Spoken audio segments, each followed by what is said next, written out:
осы Түркістан қаласында тұрғындар үшін және де қонақтар үшін жағажай ашылған болатын.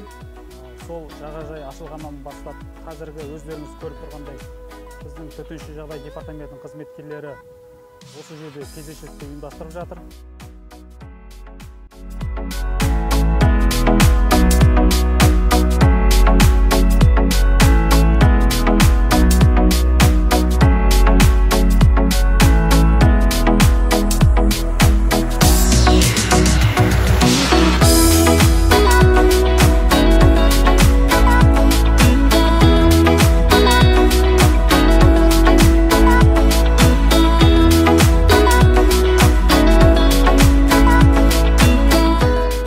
Жағдай басқармасының қызметкерлері азынан кешке дейін осында жүр.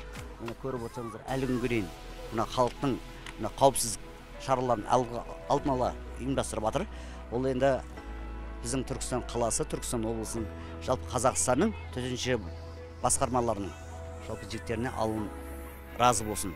Алғысым шексіз. Мінекей қанша адамның қарап отырсаңыз, күннің суығына бұл кісілер, күннің суығына да, ыстығына да қарамай, жұмыстың ауыр жеңіліне қарамай қызмет жасап отыр.